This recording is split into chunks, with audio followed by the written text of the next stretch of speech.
We are live. I believe so. We can get some music kicking here. Let's see what we got going on over here on this side of the aisle. Okay. Don't have the screen of the camera on today because, switching between a whole bunch of things. We got a lot of things to go into. So let's get some music kicking and, we'll go from there. Let me see here.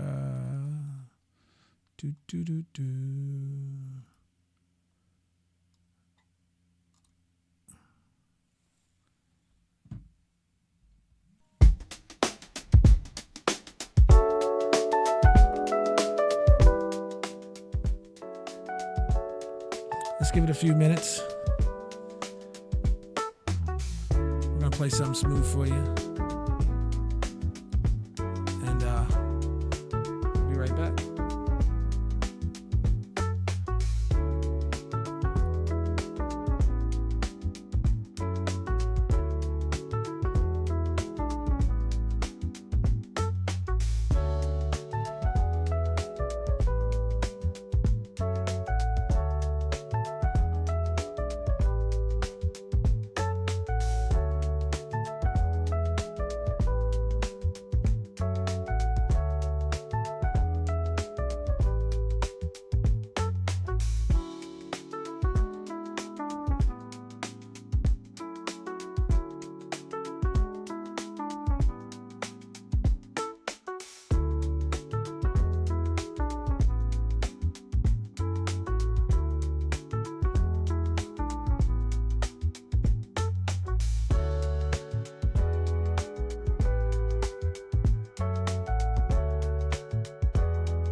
Okay, everybody. If you're in here, you're in here. If you're not, you're watching this as a run back, or a replay, however you do it. But this is the very first Politapod stream, and we are going to do a recap of the year so far, and we are also going to do some new videos, some new reactions here live, and we're gonna try to, have fun with it. So let's take a recap and go and see what we got. checking out my opinion. So, welcome back. Welcome back. Today, we have another perspective, another view of the whole migration thing. Like I said, I was going to keep an eye on this migration. Now we're going on a different angle. We're looking at a different perspective. Now we have 700,000 undocumented Indian migrants for deportation. So let's get into this, and we'll give our opinion afterwards. 3 weeks ago, images of shackled Indians boarding U.S. military planes for deportation sparked outrage in India and beyond. Well, the scenes were a result of Donald Trump's hard line on immigration, and they fueled fear in Indian villages where many are waiting for their chance to chase the American dream. DW's Adil Bhatt traveled to Haryana state to meet people who have felt the brunt of Trump's new policies and found a place where thousands are still willing to risk their lives for a more prosperous future. Okay, so let's start with the first comment. Isn't there, don't they have like work visas? I mean, I don't know how that works. Maybe they hand out a certain amount of work visas, but I mean, if they don't, people, if they're looking for work, if they are really there looking for work, then a work visa, right? I mean, I don't know how that works, but I know you can obtain one of those.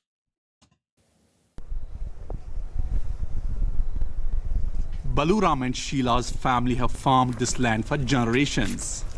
Now it's no longer theirs. The couple sold it off to pay for their son Vikram's illegal journey to the United States, where he dreamed. He screwed up, cost his family of building a better life for himself. Vikram made it there, via Mexico. But the joy of having arrived in the US didn't last long. In November last year, Vikram was detained. If our son gets deported, we will have no means to survive. Since Donald Trump has returned to the White House, his parents worry that Vikram will be next. Every time a deportation flight takes off, we live in fear that our son might be on board. We sent him to the US out of sheer helplessness. The government here is not providing jobs, so sending him abroad for work, even as a labourer, seemed like it would bring good fortune to all of us. Vikram's parents paid $70,000 for their son's journey to the US. It was all in vain.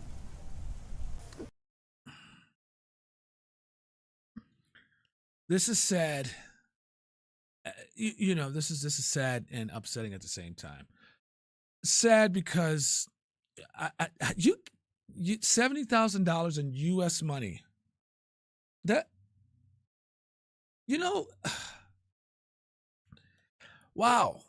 I don't think they planned this out right. Nothing was planned out correctly. You could have had the time from what I understand, they had this farm, they were farming it, and then they sent their kid to the U.S. for more money, and it didn't go out right. Okay, so why wasn't he there working their farm or their land, and then at the same time filling out for a U.S. work visa? I don't know. Since my son was detained, I have fallen sick. I visit my doctor regularly. My blood pressure has risen, and my health has been deteriorating. In the past 3 weeks, more than 350 undocumented Indian migrants were deported back home, most of them in shackles and on military planes. Among them is 20-year-old Akash. He tells me about the 9-month journey he embarked on to reach the US, walking through jungles and crossing rivers. Not everyone made it through alive, he says. We experienced many difficulties. On the route, I witnessed members of my group die because of hunger. Our agents kept us without water and food for days. Sometimes we had to cross entire forests without any food. Half of my brain feels paralyzed now. I don't recall half the things I saw, and my heart still trembles with horror. 9 days after having reached his destination, Akash was deported back to India. What did you think was going to happen? You're going to get there and they're going to say, okay, you went through a whole bunch of, all kind of crazy stuff. So you can come in and do whatever you want just because you're special and you thought you could go through all this and make it here. There are ways to do it. Maybe they didn't know. Maybe, I don't know. But, the outcome is not going to be any good for doing all that. You did all that for nothing because you got right back to deported. You got deported right back to India. And then your family doesn't have any land. Despite stories like Akash's, the illegal migration business is thriving in villages of India's northern Haryana state. A vast network of human traffickers is active here, with so-called migration agents making a fortune out of people's dreams of a better life in the US. One such agent agrees to speak to us. There are times when I feel bad, but it is my business. We're able to do this because people come to us. We don't force anyone to take an illegal route. The craze for the US among people is so strong that they don't care about their lives. 10 years ago, we received around 500 requests a month. Nowadays, it's up to 5,000. The scale of it has alarmed authorities, who have tasked police officers with cracking down on illegal migration agents. Police officer Mukesh Kumar says it's an uphill struggle. Well, nobody knows what's going on. Nobody knows how to properly do things. I mean, you got the human trafficker guys that are, we get 500 requests a month. And so we have to, process things so that we can get our money. But these guys either die or get captured and sent back, and then they start all over again. So it's a revolving door business for these guys, but a fatal end for the people that are asking for this business. Sad, very sad. Struggle. Smugglers are sophisticated and easily get out of prison on bail. They should take stricter action against these agents, make it a non-bailable offence and seize their property. There should be no bail. There you go. There is your solution. Now, hopefully they can push that through and make it like that. So it can't be a revolving door for these guys, because if they get caught doing it, no bail, he bailed out, now if they get caught doing it, take their property, do all that stuff, take it all. Like you caught them with, a bunch of drugs and stuff like that. It's just equivalent, if it's not even worse, trafficking. There you go. Do that. As they are ruining the lives of our youth.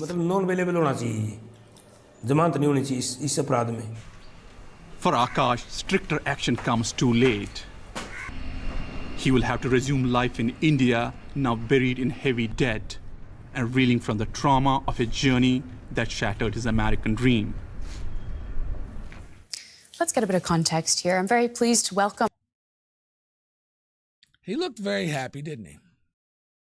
No, he was not happy at all. Oh, man. Well, maybe someone can tell him it's too late. It's too late. Maybe when you're 50 or 60, you could start over in America or try again. But you just ruined everything that you worked for or your parents worked for. Manoj Joshi, a distinguished fellow at the Delhi think tank Observer Research Foundation. Welcome to DW. I'd like to start by asking you how much damage you think these videos of the U.S. deportations to India have done to America's image in India. I think certainly they have done a certain amount of damage, particularly in Punjab, Haryana, maybe Gujarat. But the thing is that most people are also aware that there was a certain illegality in what these people were doing. So there is a sense of ambivalence, I would say. So yes, the pictures of people being shackled, those were not very well taken by the people here. They simply could not understand why that was happening. And is there political willpower in India to try to crack down on smugglers like the ones we've just seen in our report, who are helping those who want to go to the United States try to make the effort? Well, as your own program, I think the police officer pointed out that trying to preempt is a problem because that doesn't quite become a crime until the person actually does something. And trying to crack down on this is difficult. You don't have adequate laws which prohibit this kind of activity. And the thing is that migration for many people who live in those areas is a kind of dream. They are spending huge sums of money, meaning the same money, if they were able to invest somewhere, they would probably do better. My man's feed is crazy. You must plug it in, guy. Get off the Wi-Fi, plug it in. It always helps. But the kind of sums that we're talking about are incredible. They sell their capital, they sell their land, and they migrate, and inevitably they get into trouble. So is it a misconception among many that this is a worthwhile investment, a worthwhile journey for them to make? And I'm curious also how the government could make improvements to the economy to offer workers prospects at home so that they don't take up these opportunities abroad. Well, certainly the employment situation in India could be much, much better. And as your own program has brought out, that where the agent has said that he used to get 500 people, he's now getting 5,000. So there is a serious employment situation in India, which means that you really need people with job skills that match the jobs that are available. Whereas when you travel to a country like, say, the United States, you are taking up low-paying jobs or low-level jobs which don't really require skills. They may be in agriculture, they may be in construction. The jobs may be, cleaning a place as a janitor. So they're willing to do that. But they're not willing to do the same things here in India. And in part, the issue of caste comes in. They are not willing to do certain jobs here because they have a strong sense of their caste identity, and they think that that will be violated. I don't understand. I don't know how their economy works over there, but I understand what my guy here is saying. It's definitely different everywhere around in the world. The concerns are different in different places. That is so interesting. There is also a bigger political dimension here too, of course. We have to point to relations with the U.S., the fact that many in India looked at these deportation videos and then accused Prime Minister Narendra Modi of not confronting President Donald Trump about this. Has there been any update to that in the last few weeks? Not really, because I don't think that, I think, as I said, that there is an ambivalence because people realize that these people have done something wrong. The problem, of course, the images that came out of the shackled personnel, those were resented a great deal, but no one seems to be doing anything about it. And, if you look at the India-US joint statement in Prime Minister Modi's visit to the US, both India and the US have committed to act against illegal immigration networks and organized crime syndicates. So both are agreed that we must crack down on these organized crime syndicates and the networks because some of them also include narco-terrorists, arms traffickers, and other kind of elements who do illegal work. So I think that's not the issue. Both countries are agreed on that. And India's interest is in trying to push for legal migration in all the legal areas where more and more Indians can go there and they have access to jobs which pay very well, meaning we are talking of educated people who go through the H-1B visas to the US. Thank you so much for sharing. Yeah, see, there he goes, talking about the work visas. There you go. That is an option. My man just said it right there. Yep. Your insights today. It's been so interesting talking to you. We've been speaking with Manoj Joshi from Delhi's Observer Research Foundation. Thank you. Sriram Chaulia is Dean of International Relations at Ope Jindal Global University near Delhi and host of the show Indian Diplomacy on the state-run channel DD India. Welcome to DW. Now, we just saw that video of shackled Indians being deported on U.S. military planes set to dramatic music, a video published by the U.S. government. What did you think when you first saw that video? Well, the initial reaction was, most of us thought that it was unwarranted. But we understand, the Trump ideology and the Trump politics back home, and we've been following that many countries have faced a similar fate where their unauthorized illegal immigrants have been sent back in similar fashion. So it's not a unique thing that has been meted out only to Indian immigrants per se. And I think the big picture also remains that we have more than 5.1 million Indian Americans in the US, through the legal route. So while there are reportedly 700,000 or more unauthorized migrants, there is a bigger relationship we have with the US, and cooler heads have prevailed wherein we want to sustain our strategic partnership with the US to counterbalance China. The US is our major number one trade partner, number one investor. So I think people are taking it in stride to an extent, but of course those visuals are disturbing, and we have communicated that there should be a better way of sending them back. Okay, I'm gonna say this.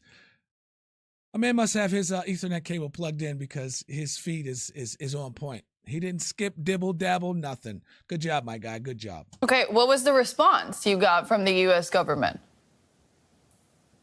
Well, as you know, like I said, it's an ideological thing. It's for Trump, it's a national security or like a war-like situation. That's why they're using military planes and handcuffing people. And I don't think any country really has leverage to stop these practices. I mean, well, Colombia did change that practice, actually. Sorry to jump in there, but the Colombian president was outraged by the way his citizens were returned to his country, and he did come to an agreement with the U.S. government that they would not be brought back shackled and they would not be brought back on military planes. Why can't India do the same? Oh, no. You cannot dictate when your people are doing illegal things in other countries. Now, if you had certain things in place so that your people would not want to do that, then, that wouldn't happen. That would not happen. But to dictate, no, I don't want my people shackled, brought back. Well, make some policies or something to where your people don't have to want to leave somewhere illegally. Okay, but you cannot dictate when it's law in another country that this is how we are going to handle things. You're getting your people back. We have to set an example. You cannot come over here like this. This is how things are going to go when you do. Could be worse. I mean, how many people have failed coming across there? Okay, say there's 15,000 people that came across, but 10,000 people came back because on the way some of them had passed away. You're losing your population. It's just...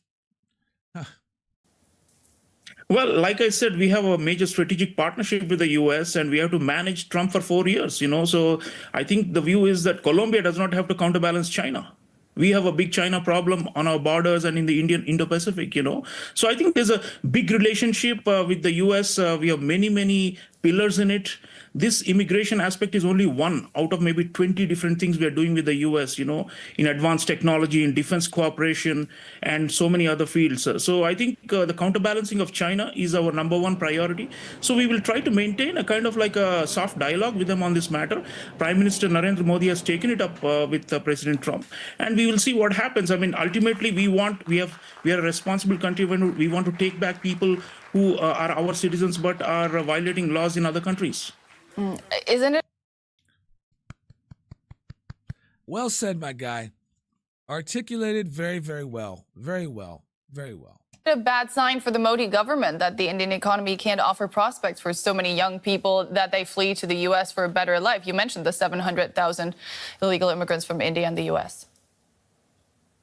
Look, there is growth in India. It is the fastest growing major economy. There is a lot of optimism in this country. A lot of people are coming from the lower classes and entering the middle classes. But still, we have a 1.5 billion population. We are what is classified as a low middle income country. We are not yet a middle income country like China. So, it will take time for these structural problems to be fixed. So in the meantime, there are these, unscrupulous human smugglers, as your own report showed, who are capitalizing on people's dreams or selling them dreams, which is capitalizing on their naivety and their helplessness. So yes, we need to generate more employment at home, and we are on the job, but it is going to be a long haul because developing countries, migration patterns are always from south to north globally. So I think that cannot be stopped altogether, but we will want to make sure there are more opportunities at home so such tragedies are not repeated. Professor Sriram Chalia of Opay Jindal Global University and host of the show Indian Diplomacy on State-Owned TV. Thank you so much. My pleasure. So, in conclusion, I think, on both sides, they tried to save face on both sides. So there are some things that, the people from the migrants, country says to make it like, yes, we're trying to do this and we're trying to do that. And from the U.S., they're trying to say, okay, we're handling things like this and we're doing, things like that. They're just trying to save face. But anyway, you got to go with what you see.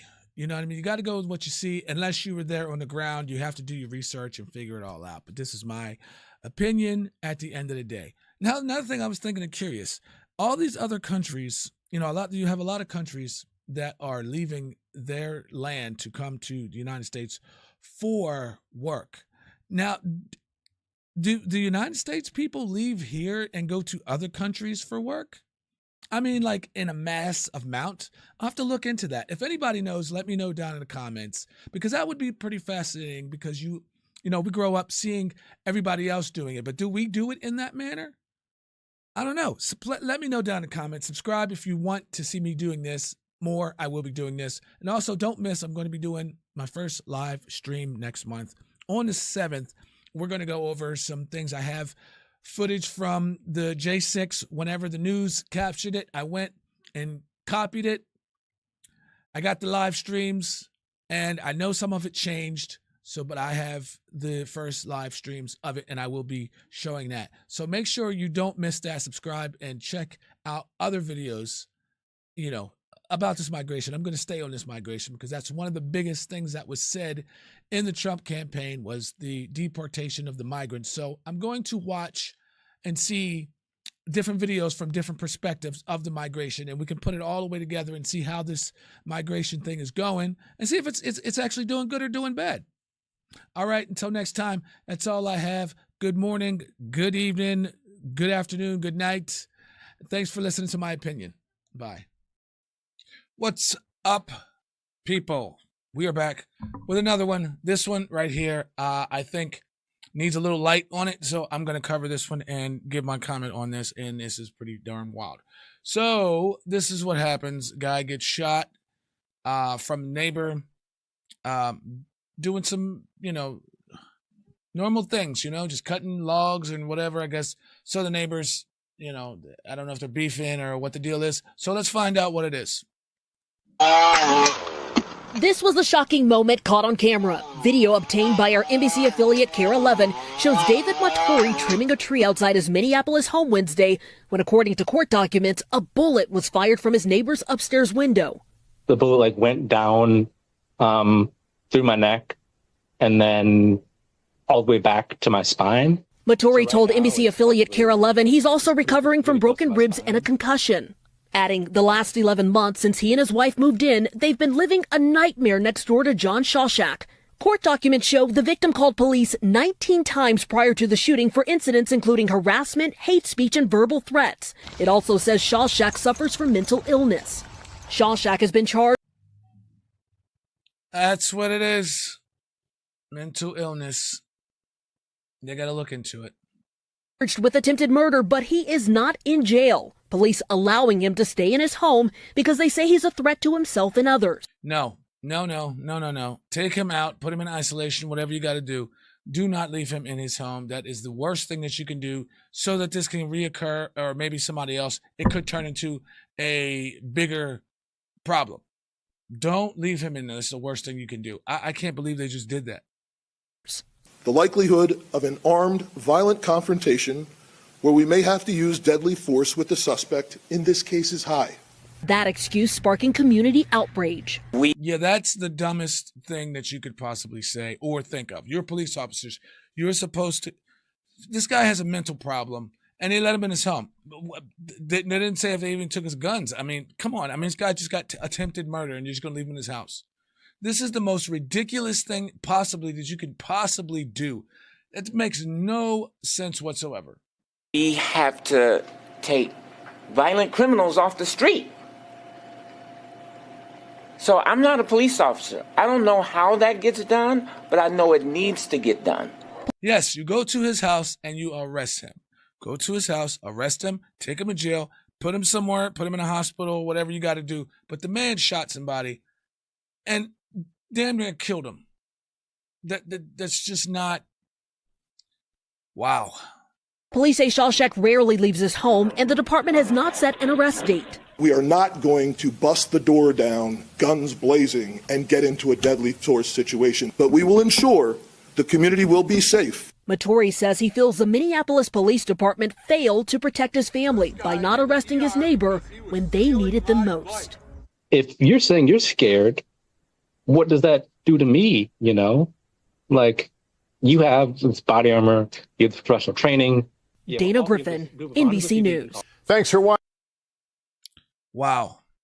I cannot believe that they are going to just leave that man in his home untouched. Look, we're not going to go in there, guns blazing, knock on the door. He answers the door. You arrest him right then and there. Okay?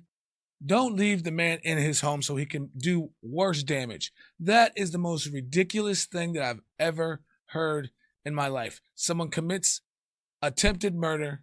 The guy could have died. What are you going to do? If he did, what are you going to do? Leave him in his house? You're still going to leave him in there. That makes no sense.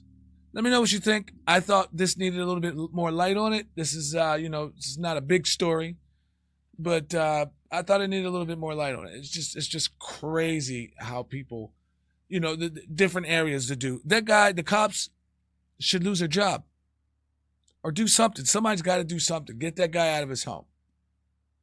Let me know what you think. Comments down below. You know where they go. That's all I got for this one. Until next time, we'll see you later. What's up, people of the internet and of YouTube? Hi.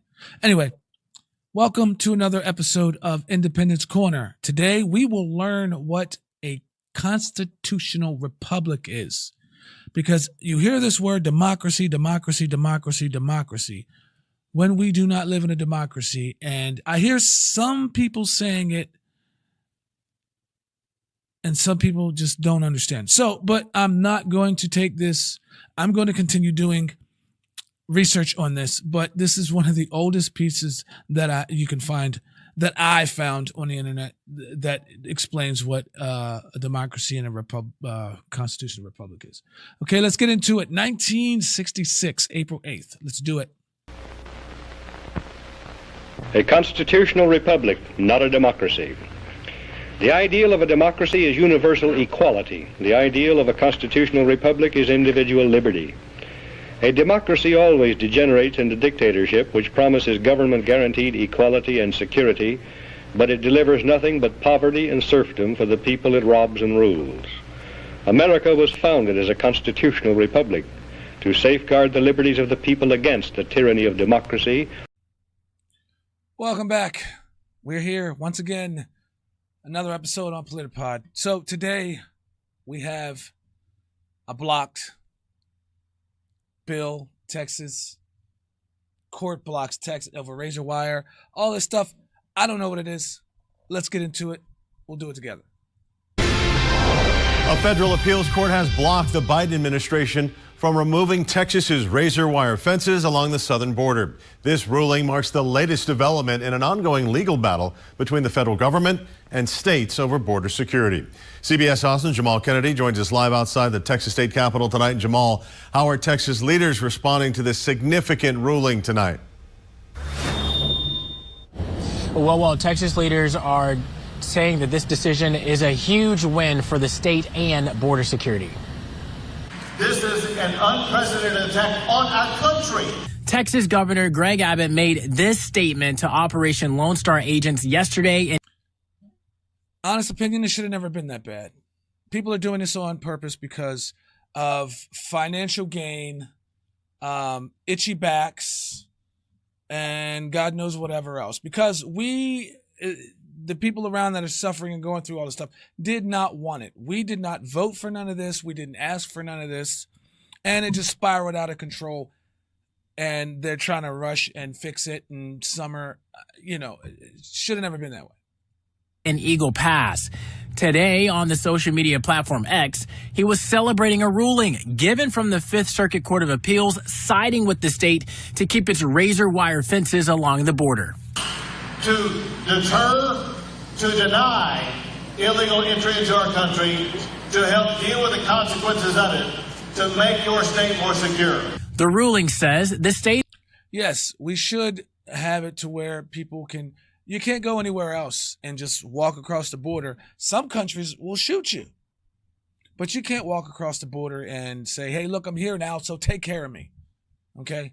I used to be a lot, in some of my previous videos, I was a lot, down the middle on things. And I didn't say too much because I just didn't want to start something that shouldn't be there. But, this is all opinion based. So I'm here to give it. And this is what it is. You can comment, put it down in the comments. We can always have a conversation in the comments.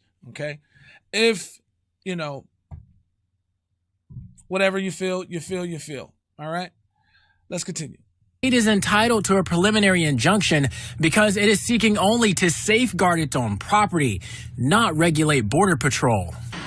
This mission that you're on right now is on your homeland. A mission on your homeland to preserve the safety and sovereignty and security of your very own state.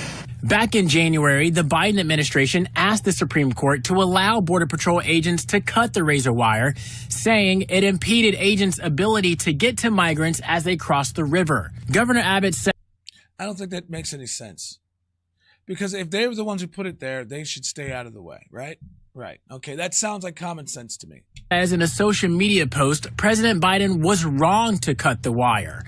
Meanwhile, Texas Attorney General Ken Paxton says, in part, that the state has, quote, fought every step of the way for Texas sovereignty and security, end quote. In the opinion, the court says the razor wire is necessary to fulfill its duty of patrolling the border to prevent illegal entry into the country. Of a threat that's not some. Are they just standing there like, hey, we're coming in, there's nothing you can do about it? While there's a bunch of border agents? Foreign land, but a threat on your very own border. Now, the case is one of several ongoing immigration-related legal battles between Texas and the Biden administration, which could see a shift in approach from the Justice Department under President-elect. What is the point for him to, what is the point? What is the point for trying to let everybody in here? Okay, so I have some speculations, because it's always speculations, because we don't have the complete papers in front of us, the facts, whatever you want to call it. We weren't there. So everything is speculations from everything we see to we hear. We put it together and we come to our own conclusion, right? Good. Like Donald Trump's second term in office. Reporting live outside the Texas state capitol, Jamal Kennedy, CBS Austin News. There was no second term, okay? Pass it off to Kamala. Kamala didn't do it right, okay? So, I got to go with sounds logical, I'm not, I don't know. So, but that's all I have for this one. So you can just leave your comments down in the comment section on any of the parts of this video for what you think. But before we go, I'm going to speculate that there is a gain that someone has to get off of this. Now, if you put the whole laptop theory together, okay, we're talking about the Bidens here. You put the laptop thing together, okay, the painting thing together, and the open border, and then you come up with what you come up with. But that's where I'm at. I don't want to go down that rabbit hole because that rabbit hole could just lead, and you just stay there. And I don't want to stay in the rabbit hole, okay? So, but you put your comments down there. We can have a conversation down in the comments about any parts of this or even the speculations, all right? Come up with your own speculations, and you never know. You never know. So, but make sure you do subscribe to keep me doing this content, because if not, I'm just going to have to do something else. I don't want to do nothing else. Let's do this, all right? Until next time, later. Welcome back to another installment of Politapod, where I give my special report opinion on things that we watch and see that's going on in the world. But today, we have the black box from the helicopter crash decoded. Now, we don't know how much is actually going to be in this, but we're going to find out. Let's go. Finally released the contents of the Blackhawks flight recorders, and it paints a very interesting picture. Not to step on the lead, but the Black Hawk didn't hear all the tower's radio transmissions. First, the NTSB confirmed that this was a check ride. They were doing a combination of an annual and night vision goggle qualification flight. The NTSB believes that due to the nature of this flight, they were using night vision goggles. If the pilots took the night vision goggles off, they're required to have a discussion amongst themselves that they're going to go unaided. This discussion never happened on the cockpit voice recorder, leading the NTSB to believe that they had night vision goggles on during the accident. When wearing night vision goggles, a pilot's peripheral vision reduces from 180 degrees down to 40. That makes it very difficult to see anything you're not looking directly at. In this part of the flight, the helicopter was following Route 1 and Route 4 of the helicopter routes. The NTSB notes that while these are depicted on the charts, there's no defined boundaries. However, pilots are expected to stay under the maximum height limits. There you go. There you go. Why was that a problem? The height limit. Now, I don't know much about that stuff, but come on. You can't do that. You can't do that. You're at one height and then you're what are the odds? What are the odds? At the location of the collision, the helicopter should have been at 200 feet or below, but as we'll see later, there may have been other factors at play. The first interesting anomaly that happened on the Blackhawk's cockpit voice recorder happened at 8:43 and 48 seconds. That's approximately 4 minutes before the crash. The pilot flying said they were at 300 feet, but their instructor said they were at 400. This could indicate that their altimeters were not set correctly or weren't synchronized between the left and right seat. Pilots primarily fly by using their barometric altitude. This works by measuring the air pressure around the aircraft to determine the plane's altitude. But in the real world, the barometric pressure can change, so pilots use an adjustment on their altimeter to correct for that. But if the pilot and the instructor had adjusted their altimeters incorrectly, they might have believed that they were at different altitudes than they were, or might have had a different view between the left and the right seat. The NTSB noted that there was never a discussion of these altitude discrepancies. They also noted that they weren't releasing granular altitude data at this time, as they found other discrepancies in the recordings. However, they did note that the Blackhawk's radio altimeter did provide an accurate source of data. Another thing the NTSB couldn't do was cross-reference that data with GPS information, as the GPS information was not recorded on the flight data recorder. About 2 minutes later, the instructor noted that they were flying at about 300 feet. The pilot flying acknowledged, saying they would descend down to 200. The next interesting fact that comes from the Blackhawk's cockpit voice recorder happens at 8:46:01, or just under 2 minutes before the accident. At that moment, air traffic control calls out that the traffic is a CRJ circling to runway 33. If traffic just off the workspace CRJ at 1,200 feet, start runway 3. But the Blackhawk's cockpit voice recorder does not hear the term circling. That means that even though the Blackhawk knew there was a CRJ, they did not know its location. But the most damning evidence from the Blackhawk's cockpit voice recorder happened 7 seconds before the accident, at 8:47 and 42 seconds. At that time, the air traffic controller called the Blackhawk, asking them to pass behind the CRJ. But the Blackhawk pilots keyed their mic before the transmission was done, blanking out the portion that said pass behind. Once again, they missed that crucial location information. Aircraft, including the CRJ and Blackhawk. Sounds like somebody's just not doing what they're supposed to be doing correctly to get everything done right. I don't know. I don't get into the pilot world, but it's just interesting to hear about this, what's going on in this world here, this box, because everybody wants to know, right? In this accident used VHF transmissions to communicate between other aircraft and the ground. These radios use amplitude modulation. That's the same modulation used in AM radios in your car. This has the benefit of working over very long distances, but at the expense of clarity and readability. This also has the downside that only one person can be transmitting on the same frequency at any given time. Modern digital radios, like those found in many police forces, offer a very similar range but with dramatically increased clarity. Many also allow multiple stations to be transmitting at the same time. But we don't use those in aviation for fear of breaking backwards compatibility. The instructor then replied to the air traffic control saying that the traffic was in sight and requested visual separation. Aircraft in sight, precision separation.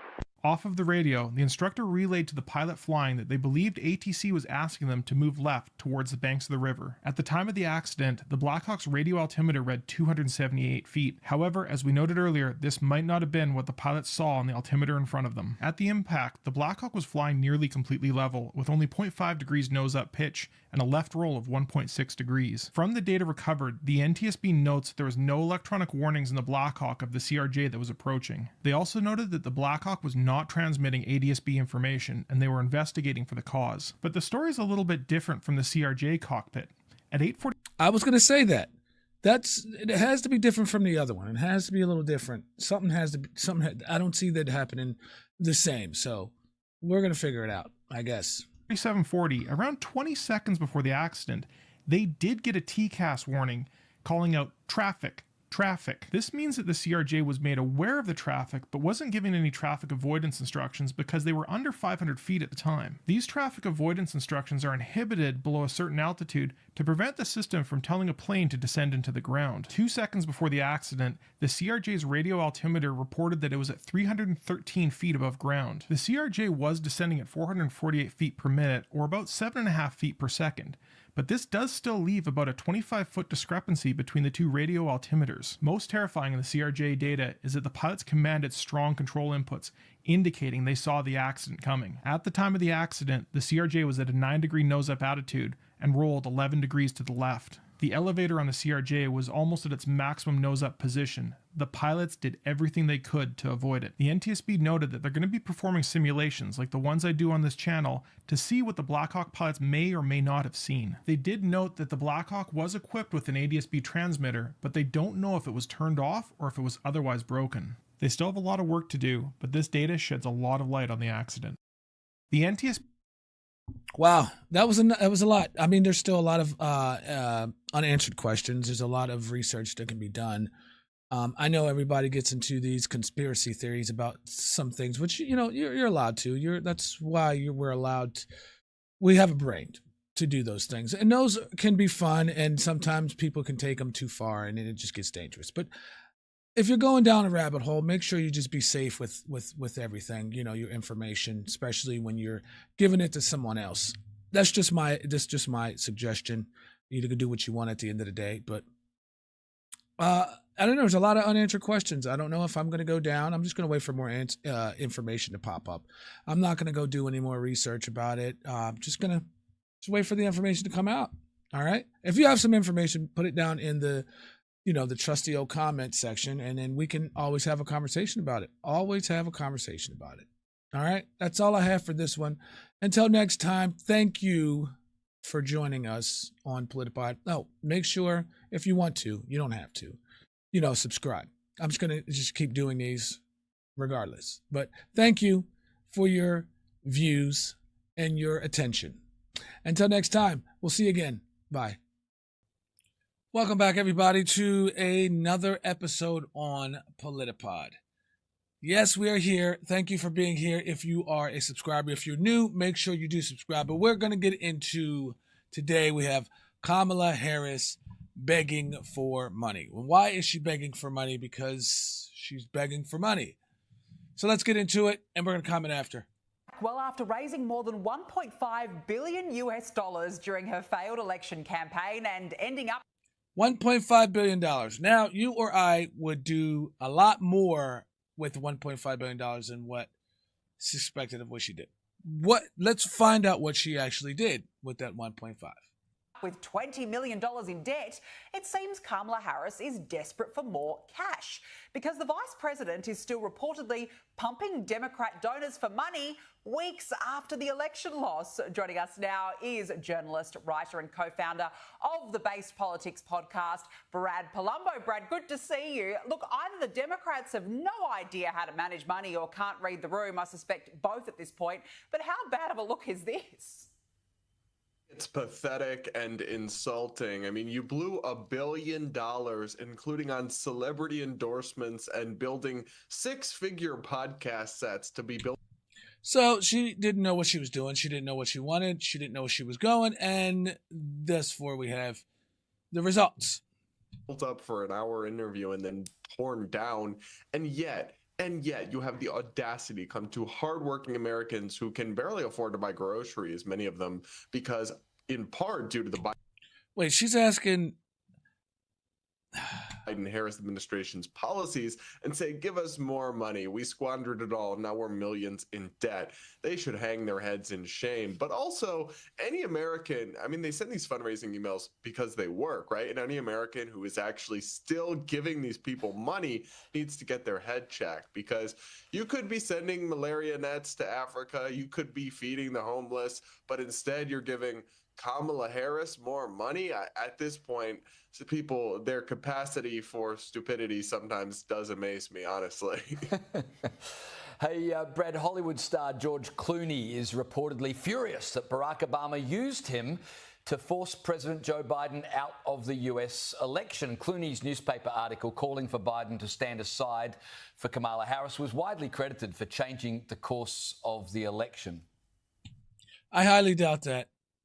I highly doubt that George Clooney actually made a difference in any of that. First of all, he's just an actor. He's not a politician. And it's just made to look that way. Everything is an act. They're all actors, okay? But just different and different genres of life, I guess.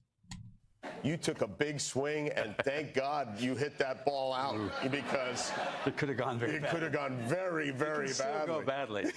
Well, listen, I don't know. I mean, it seems to be going pretty well right now, but. Okay, I know this has nothing to do with it, but I thought George Clooney was a horrible Batman. He was good in Brother, Where Art Thou, but Batman was horrible. Okay, I just wanted to get that out of the way. Yeah, well, it did go badly for the Democrats. Kamala Harris, of course, was trounced in the polls, but Brad Clooney is now complaining that Obama, who sort of manipulated him into doing the dirty work on his behalf, has now left him to take most of the blame for the election loss. Yeah, I mean, that take aged like milk. Obviously, we don't know how Biden would have done, but it is kind of hard to imagine he could have done that much worse than. Wouldn't that be considered misinformation? I mean, I'm pretty sure somebody can find a way around and make it that would be after they do certain things and say this is misinformation because you're giving them the wrong information to manipulate them into doing things. Wouldn't that be considered misinformation? I don't know. Let me know what you think in the comments. Kamala Harris. I mean, this is a historic loss. It is kind of sad in a sense that Obama and other members of the Democratic elite didn't have the courage to say publicly, yes, Joe needs to step down. And instead they outsourced that dirty work to a celebrity actor. But it did need to be said, and I will give him some credit for actually sticking his neck out there and saying, yeah, listen, this guy, he can't cut it, because we all knew it. Everyday Americans knew it, that Biden was no longer up to the job and was going to get trounced by Trump most likely. But I think where this train of thought fell apart was saying, and that's why we need to give Kamala Harris the nomination with no. Why did it look like she was going to go give him a kiss, but then quickly stopped? Let's see this again. Sorry for everybody who's following, but I have to point this out. Thought fell apart was saying, and that's why we need to give Kamala Harris the nomination with no She primary. did not. She did. That turned out to be. It looked like when she was going in on the first one, she was going in for the kiss and then decided to wait till after the hug and then decided, no, we're not going to do it. be a massive mistake, as anybody who was honest and followed her political career before this and knew she had the charisma of a wet blanket and cackled randomly for no reason would have told you it didn't work out very well. Yeah, it was blatantly obvious, Brad, that it certainly didn't work out well. Now, look, the bitter banshees still... I think the babysitter thinks everyone likes her. What do you think? Bitter from Trump's victory at The View have thought of quite a novel idea, I'll say. I'll let them explain it. Should Biden pardon his son, Hunter? I think I would pardon my child. I don't even have kids. I'd bury a body for my child. We just saw Donald Trump. His indictments go away because he's in power. One of the issues that I have is when you look at the charges that Hunter Biden was indicted on, less than 0.09% of the population is indicted, are indicted on that charge. Now, see, everybody's covering The View, and I haven't done it yet. I haven't done it because this stuff just boils my blood. You know, the level of anxiety is always at its peak on this. So, you know, we're going to not cover and do anything for The View because I like my health.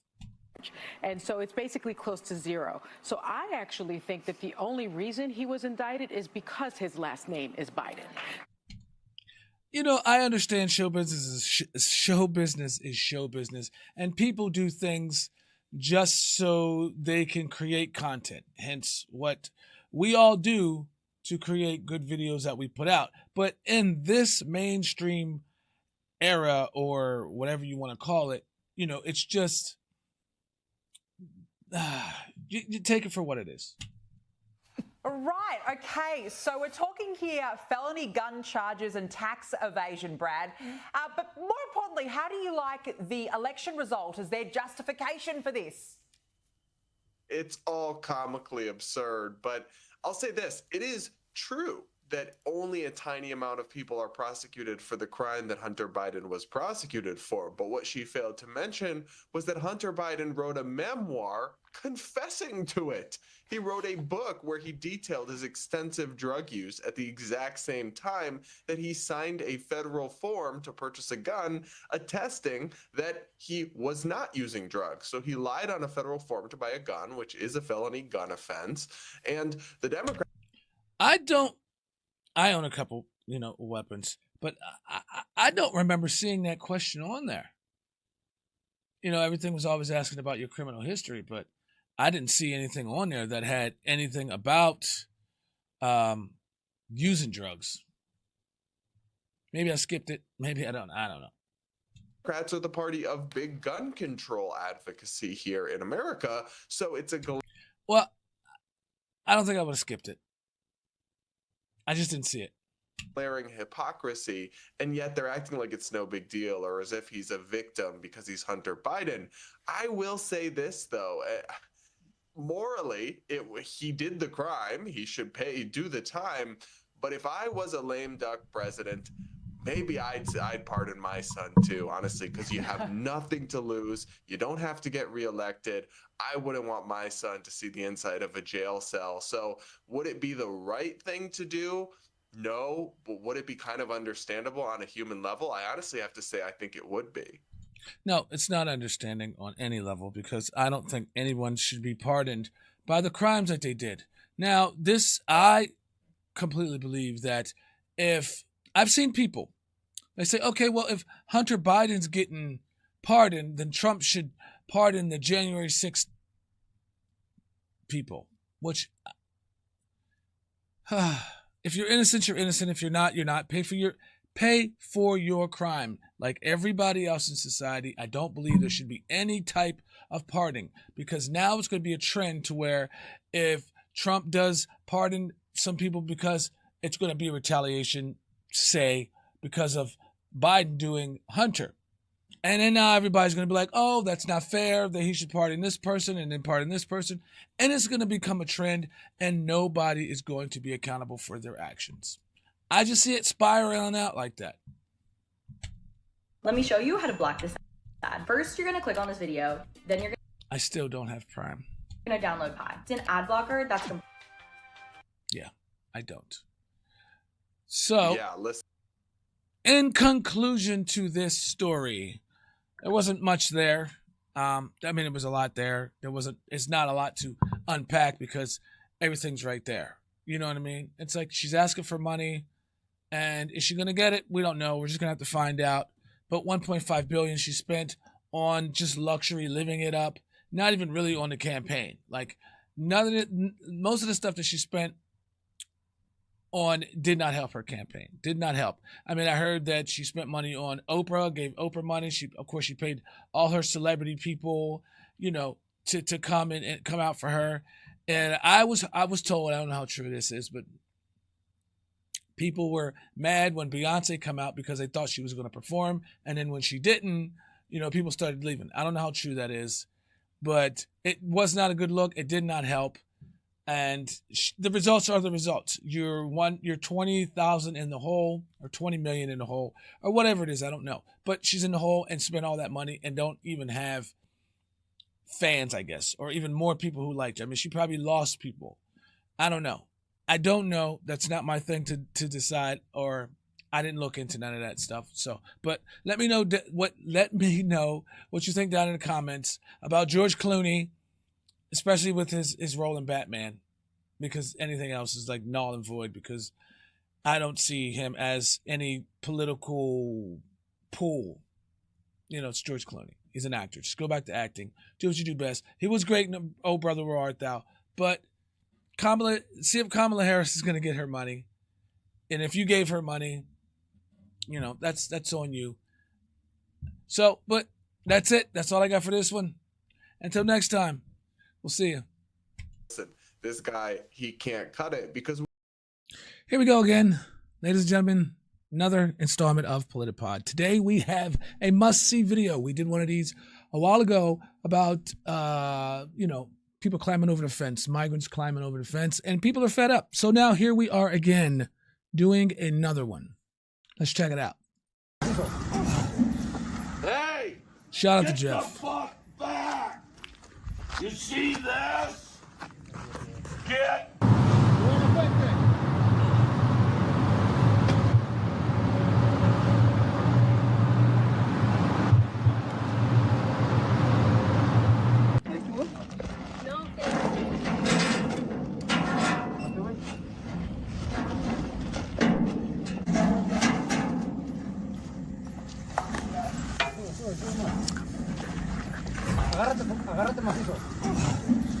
Hey!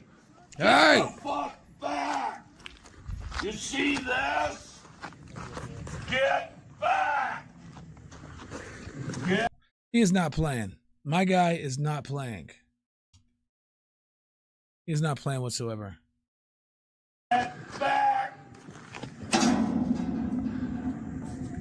Get the fuck back! Get down! You ain't coming! No! No! Get the fuck down! Get the fuck down! Right! So this video went through a lot of these videos already. I didn't know it was a collage. I've never seen it, but we're just gonna skip this one. If you've seen the first one,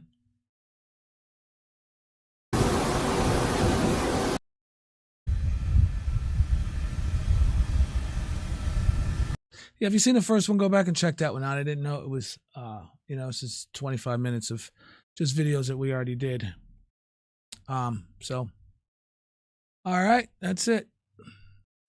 Welcome back. Welcome back. We have a good one today here on Politapod. Military will be used to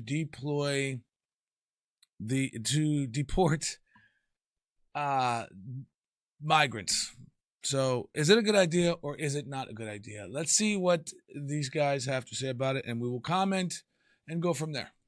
Illegal immigration is one of the top issues for Americans, and it's one that President-elect Donald Trump is promising to crack down on. It's one of the many reasons why more than 76 million people voted for him to return to power, and we are starting to learn more about how exactly he plans on carrying out a mass deportation of undocumented migrants. On day one, I will seal the border and will begin the largest domestic deportation operation in the history of our country. And if other countries say they won't take them back, we're not going to take them back, I will say that, yeah, here they come. You're just going to hold on to your britches, because here they come. They're coming back. The President-elect has confirmed that he plans to declare a national emergency on border security, and the U.S. military will be deployed to assist deporting. Okay, so there is the, I would say, first concern about a national emergency. What does that all entail? Because, without looking into it, what does that mean for regular people? How does this not affect regular citizens that are in the United States? I'm not saying this is a bad idea to do it. People have to come in, legally, and there has been a lot of problems that's come about from them coming here. And so it needs corrected, which I definitely understand and agree that it needs to be taken care of, and he's taken action. People before did not take action the proper way. But we're not going to start name calling and pointing fingers. Let's move forward to what is going on now. So I really don't know what the whole emergency thing is. How that affects regular citizens. Illegal immigrants. Authorities estimate that there are around 11 million people illegally living in the United States as we speak, and Trump officials say that they plan on prioritising those who pose a risk to public safety. They will be deported first. But Democrats say they're going to put up a fight. We will be playing a lot of defense, I know, over the next couple of years, protecting our communities. Who's paying you? The only way that you would want to fight back this is if someone is paying you, because it does not affect your life.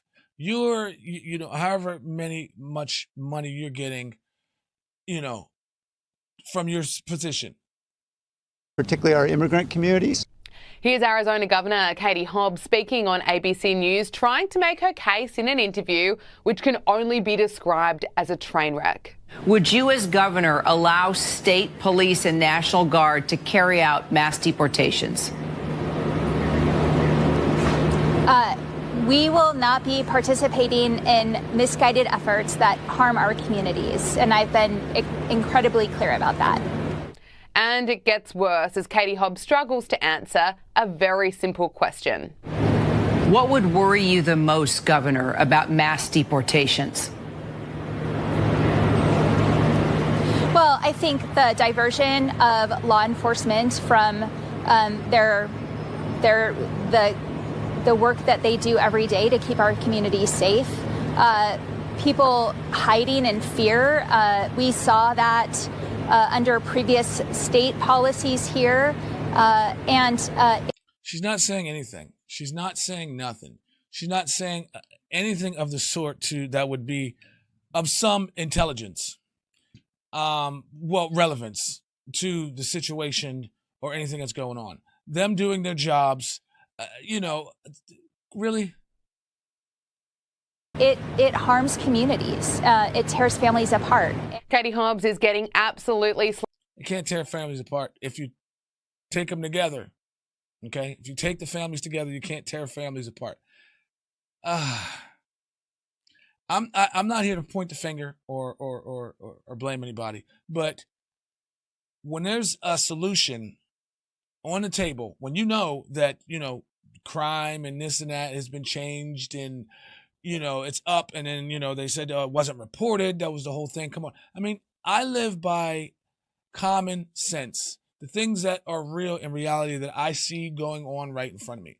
Now, you can't tell me that Z comes before C. Now, people can say anything, and then people will believe it because some people don't want to do thinking on their own. That's your prerogative. If you don't want to do things on your own, you're thinking on your own, and you want to have someone else think for you. That's your prerogative. but don't try to like lead the people that want to think for their own down that road and argue with people that want to think on their own. I don't think it, don't do it.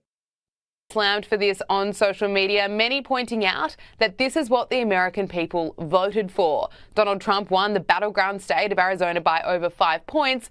The state has made it clear they want Donald Trump to deliver on his promises. The president-elect has announced Tom Homan as his border czar, who says plans are well underway. As far as the deportation operation, we will prioritize public safety threats and national security threats because they pose the biggest danger to the United States. Security, he's got 3 rails. So we'll do the deportation operation with the priorities I just talked to you out of the gate. That'd be the priorities. Second thing is secure that border. Many online are comparing him to the border czar of the Biden administration. See if you notice the difference. Up with education, down with deportation. Up with education, down with deportation. I got a message to the millions of illegal aliens that Joe Biden's releasing our country in violation of federal law. You better start packing now. We are in for a big change. Packing now. I said this before and I'll say it again. That guy kind of creeps me out.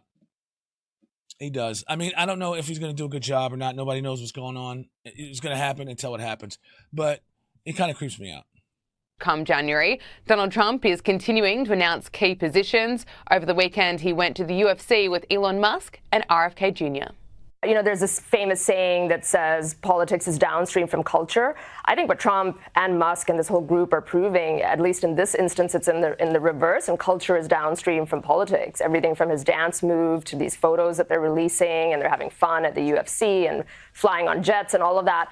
It's interesting because on top, it's layering and packaging something about how that cool factors you're saying and how this team is going to work together, this group of outsiders. I don't think that this is going very well. I don't think this is going very well for the simple fact everybody sees Elon Musk as this fun, outgoing, stand-up guy, which I'm not saying anything different about it. But if you look behind the surface about some things, I'm not saying that he's a bad guy or not, things like that, but you got to weigh it out. You have to weigh it out. In all equations, you have to weigh it out. Now, the good thing is, okay, well, he's like, oh, he bought Twitter and freedom of speech is restored. Stop thinking that. Stop. Freedom of speech is not Twitter or X or whatever he calls it. Stop thinking that. It's just a social media platform. That's all it is. So he holds no power. He holds no weight. On top of the actual policy picks that are making a lot of news right now. And I think it's all deliberate with Trump, that he's trying to signal this cohesive team that shares the same vision and having a lot of fun at the same time. Yeah. Well, we've been talking about Trump's cabinet appointees in recent days. One of his latest is the new press secretary, the youngest ever at the White House, Carolyn Leavitt. Also, another controversial pick has been RFK Jr. to head the Department of Health and Human Services. What's the reaction, Kosha, been like to these 2 appointments? Yeah, I think the reaction to these 2, as with all the others, is really like a tale of 2 cities, tale of 2 realities. And there's the side, the losers, who lost in this election, the Democrats and their allies, are not happy with any of these picks because they are these outsiders, brawlers, come from a different point of view often than the tradition. We're going to have to see how this weighs out. We're going to have to see how it weighs out because we don't know their plan. It sounds good. It's like, yeah, okay, we appointed someone new in the health department, but you don't really know how it's going to turn out. We don't know what's going to go out. We have to keep our voices heard at all times. Regardless if we elected someone that we wanted to see in there, we cannot stop letting ourselves be heard. If they slip off the track, we got to put them back on the track. Now, if they are going to listen then to the people as they should, then everything will go smooth. But if not, then, we're back at square one and we're going to have problems again.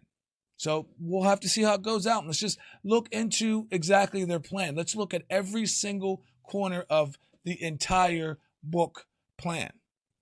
traditional type. And then on the other side, the people that gave Trump the mandate are actually thrilled with these types of picks. For these two in particular, Caroline Leavitt, very young, 27 years old. She was a pretty fierce, fire-breathing spokesperson for him during the campaign, and she would go in and do battle with CNN and MSNBC on a regular basis. So I think she's sort of got her own fandom, and I think the press briefings are going to be spicier this time around because of that. And then RFK, of course, is interesting in terms of his policy positions and what he wants to look at in terms of the food supply and the vaccine complex and all of that. But I also think on that symbolic level, the fact that he is this iconic Democrat that supported Trump and now has earned a position in the cabinet is really interesting when people have spent the better part of the last decade framing Trump as this divisive figure. It's just interesting that one of the most iconic Democrats in U.S. history is actually in his cabinet now, potentially. Yeah, it's fascinating. Coach, I just want to shift to Russia because Russia has targeted Ukraine in a major drone and missile attack. And this comes kind of shortly after Joe Biden greenlit Ukraine's use of long-range missiles against Russia. Do you think these two things are linked?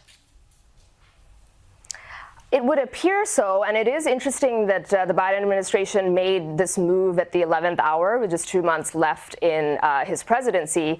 And some would say that it's sort of he's pushing in or packing in a little bit of an escalatory move while he has that time left, because the Trump administration has made no secret of the fact that they're going to go a different way, probably towards a peace settlement of some sort. And I do think that the... Okay, we got to stop it there. That was kind of like a... Let's go back to this here. The fact that okay, in or packing in a little bit of an escalatory move while he has that time left. These two, the hug, it's almost like a father and son hug. Left because the Trump administration has made no secret of the fact. Let me know if you agree. To me, it seems like it's a father and son hug.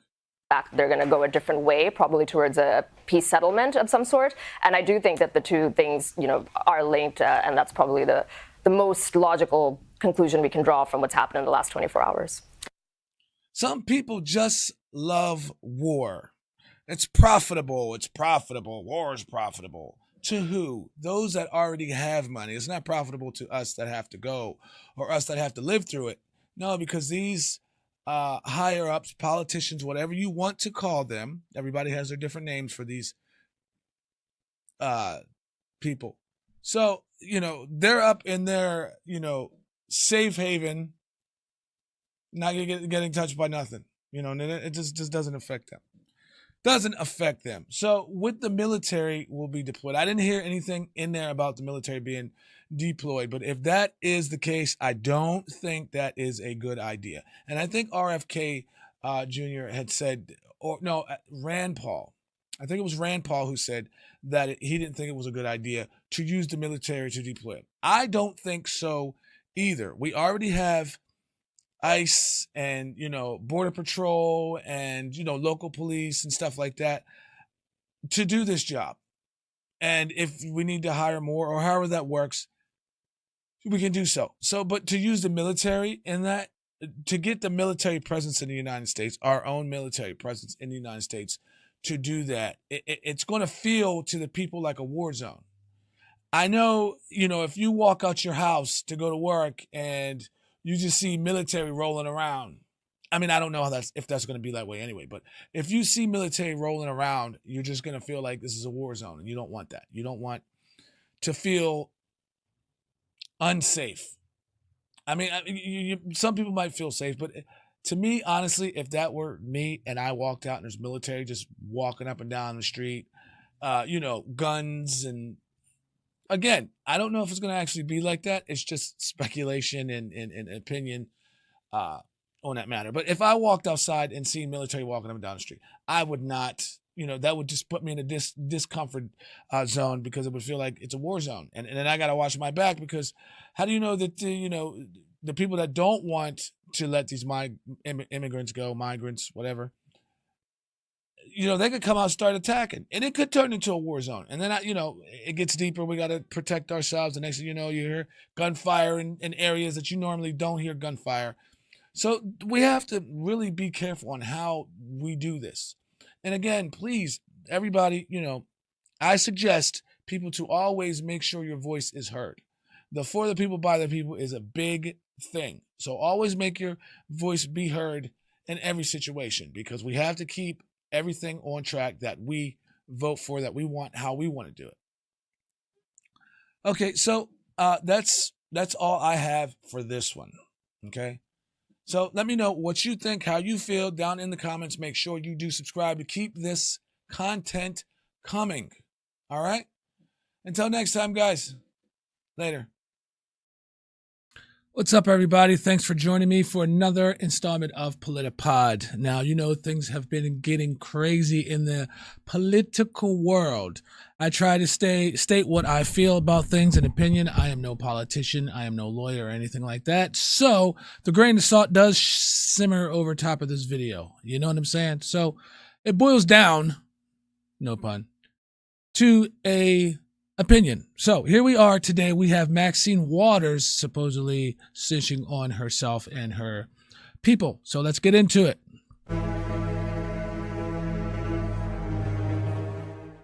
Drain the swamp. I didn't know the swamp was this dirty and this deep. You previously said that you would not resign if Trump asked you to do that. Do you stand by that commitment? I have no changes to that. I can't hear you. Yes. Thank you. Please let the record record that adequately.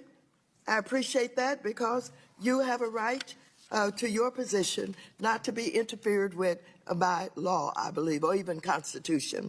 When Musk comes knocking at the Fed's door. By law or even Constitution. You gonna let him in? I don't have anything for you on that.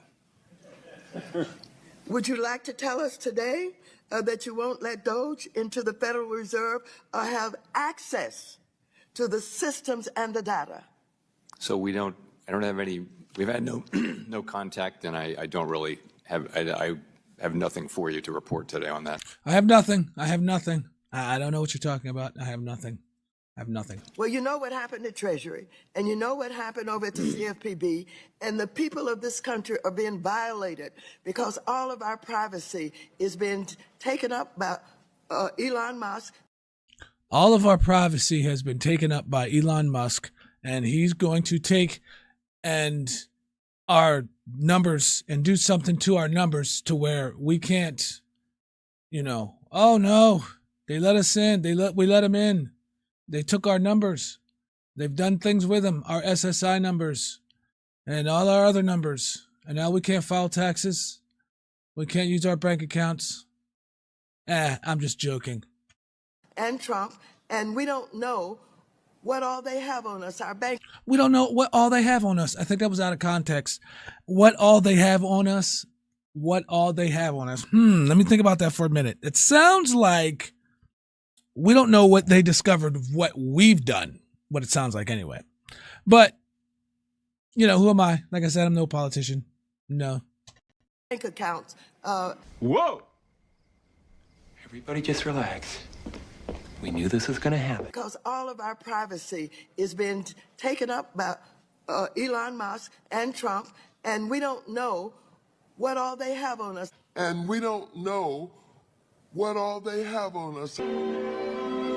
That'll do, pig. That'll do. That'll do. That was a great insert into that one. 112 counts of extortion, 849 counts of racketeering, 246 counts of fraud, 87 counts of conspiracy murder, 527 counts of obstruction of justice. How do the defendants plead?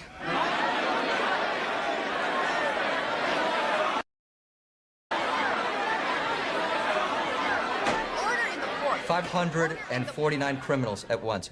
And my Lord, we're in much more trouble than I ever thought we were. Yes, we are in much, much more trouble than I ever thought. Now, my take on this whole ordeal. Let's go back a couple things. Please let the record record. Yes, we need to bring in, we've talked about that. People have talked about that, a lot of different times about term limits and stuff like that. Bringing in term limits for Congress people and all that because, they start getting, I believe, comfortable in their work.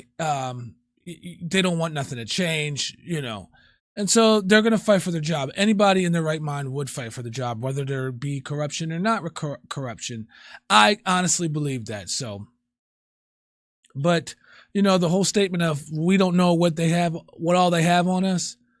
Yeah, I think she's saying that, they've been fiddling around in there and we don't know what they have discovered that we've been fiddling around with. Now, you could say some of these, Congress people and politicians, like for certain, if you have a $230,000 a year salary, for your job, and you've been on the job for 5 years, and you have $16.9 million, you've gained that much.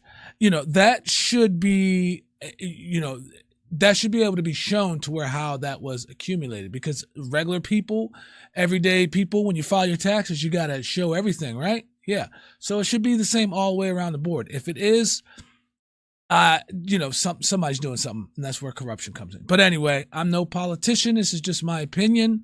And that's all I have for that. If you think that she was, snitching on her and her accomplices, let me know down in the description, in the comments, what you think. All right. That's all I have for this one. Until next time, thanks for watching Politapod. Bye.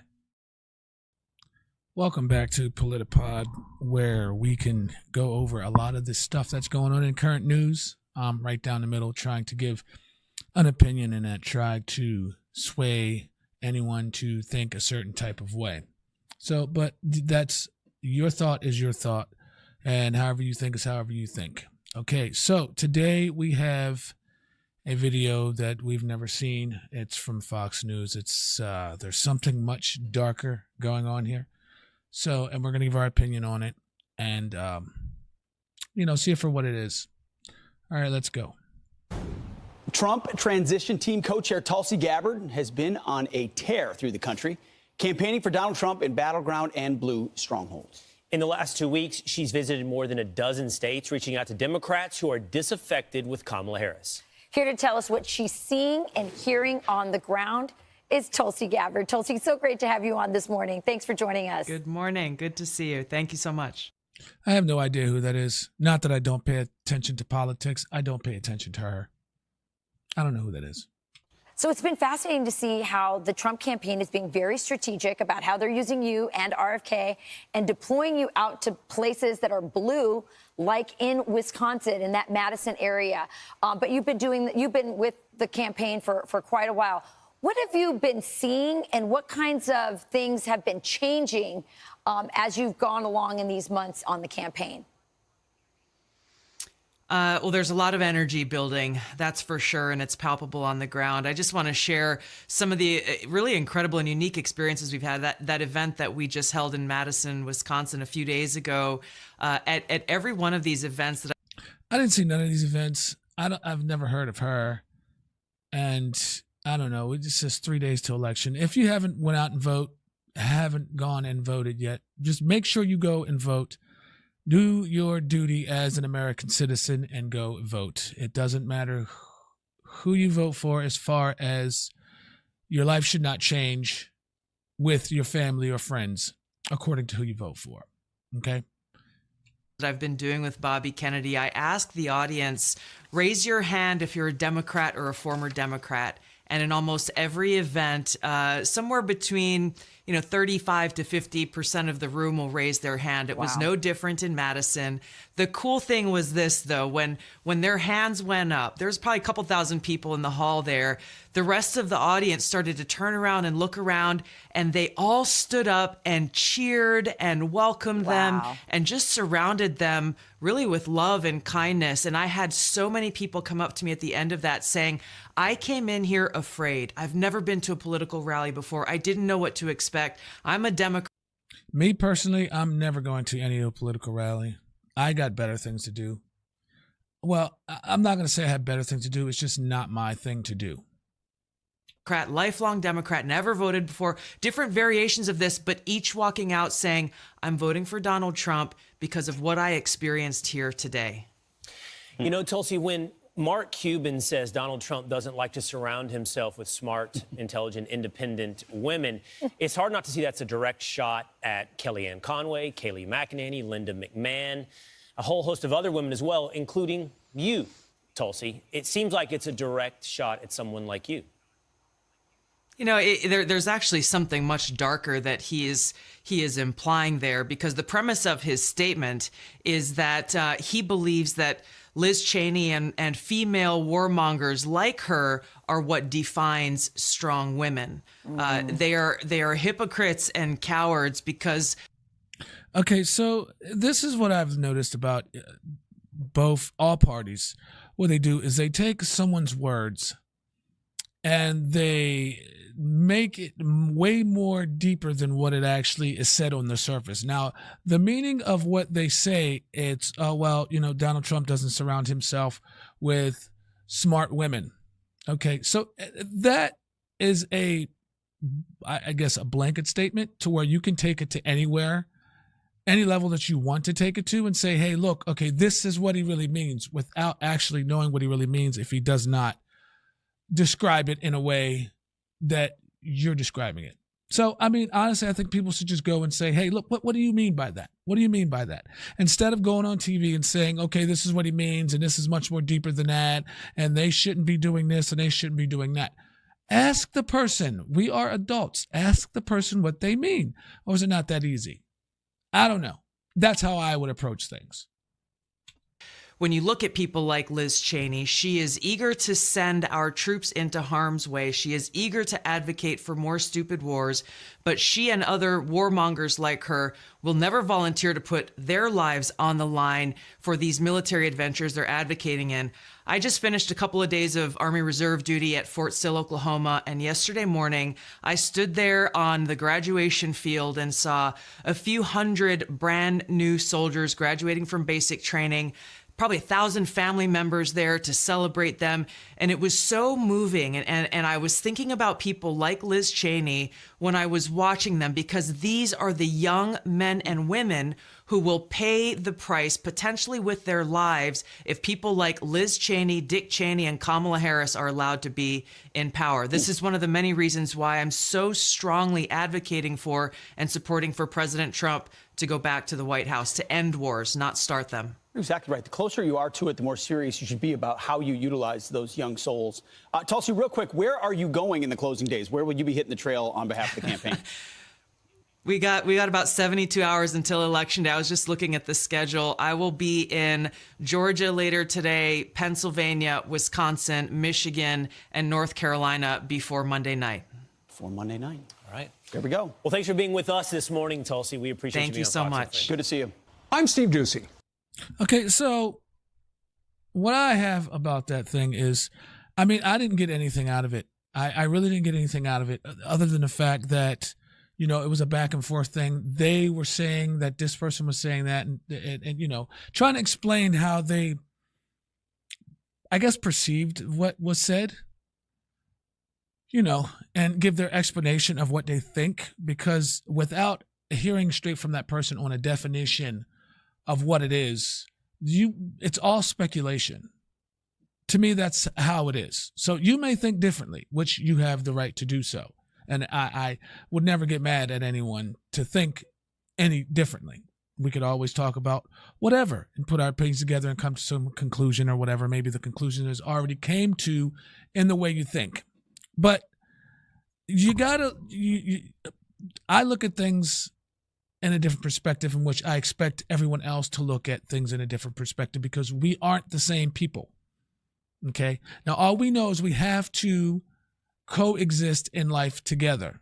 So we have to find a better way to do that. If we can find a better way to do that, then life would be much, much easier for a lot of us. Okay. So thank you for taking the time. That's all I have for this one. Thank you for taking the time and checking out this video, and put down in the comments what you think this was all about, or whatever you want to put down in the comments. Just go ahead and do that. Make sure you subscribe, because I'm definitely going to be doing more videos on any news that's in there, and straight down the line, I give my straight up opinion about what it is. I don't watch these videos for the first time to gather notes or anything like that. I give my opinion straight on the spot, okay? All right, thank you. Everyone, please take care. And until next time, we'll see you. Welcome back, people. Politapod. Today, we found a video that's saying people are fed up with Nancy Pelosi. I don't know how you feel about her, but I'm interested in seeing what these other people say about her. Let's get into it. If you go right now to the New York Post website, the lead story is all about Nancy Pelosi. Miranda Devine has written a great op-ed. Nancy Pelosi is finished. No one deserves more blame for the Dems' $1 billion electoral collapse than her. Keep in mind, she's the one who stabbed Joe Biden in the chest, and essentially he had to walk the plank. So she is the reason Kamala Harris was the nominee, and she is the reason, according to so many people, that they really stunk up the place this election. Pelosi told the New York Times that President Biden should have dropped his re-election bid earlier, and that if he had, Democrats might have had the opportunity to run an open primary, and that led to this. Can we get a term limit? Can we get a retirement age? Okay, because we look around and we see all these older people that just keep collecting and collecting and collecting from taxpayers. And then they're just complaining about this, complaining about that, and getting in the way of this, getting in the way of that, and just not really doing anything. Okay. Can we see some change here with that? Let me know if you agree or disagree. Headline, Axios headline says, scoop, House Dems sick of Pelosi. And one senior House Democrat that was interviewed says, quote, she needs to take a seat. Yeah. Right. By the way, how disrespectful it is for the sitting speaker, Keem Jeffries. He's the one who should be front and center. He's the one who should. That's the thing. She has been taking seats. She keeps taking seats. Seats that could be somebody else to do her job that she should have been retired already. She's got to enjoy the rest of her life and do what she wants with her grandchildren or great-grandchildren. I don't know how many people she has in her family or great-grandchildren or children. But I think she should be done. She should be done. Should be given explanations, excuses, and setting up a mission. And he said that a member of the Congressional Black Caucus said this: I don't think Pelosi, is being respectful of him, Jeffries. Now, Jeffries was asked that specifically on Sunday on Meet the Press. Listen. Very quickly, though, do you think she's undermining your leadership with her public pronouncements? No. Okay, that was quick. One of the arguments that Nancy Pelosi made is that President Biden should have gotten out of the race sooner. Do you believe he should have dropped out sooner? I think that President Biden will go down in history.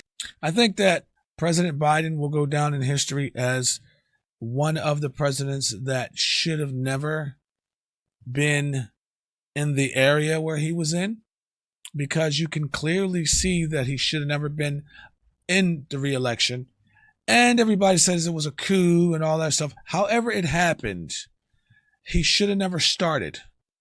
So I don't know how many other presidents just didn't go up for election, and you can definitely see that, the problems that were going on throughout the term, and we didn't really see him through his term. Okay. As one of the most consequential presidents of all time, and I was thankful for all of the work that we were able to do together. He did make the decision. It was a selfless decision to pass the torch to Vice President Kamala Harris. I think she ran with it and did the best job that she could under incredibly challenging circumstances in a little over 100 days. She came close, but we fell short. Telling the truth, because Joe Biden said it would take God Almighty to pull him out of the race, and then he went on a 2-week rally binge, as well as doing about 4 network interviews.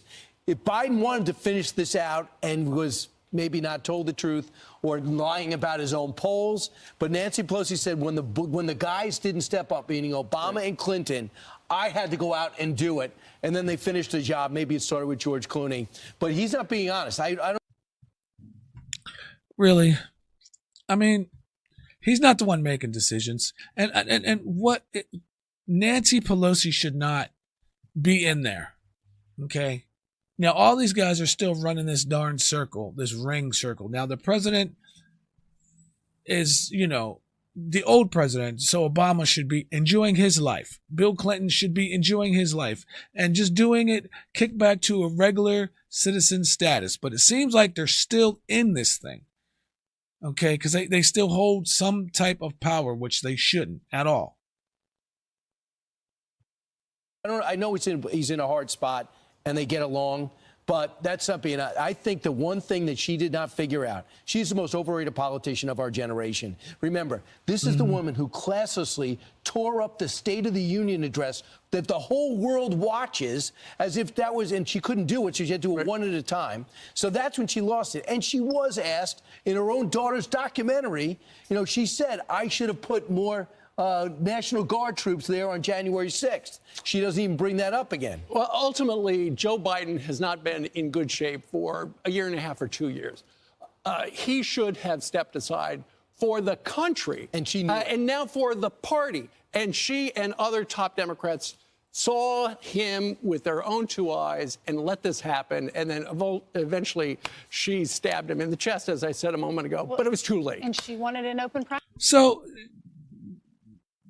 they keep saying Nancy Pelosi is doing this.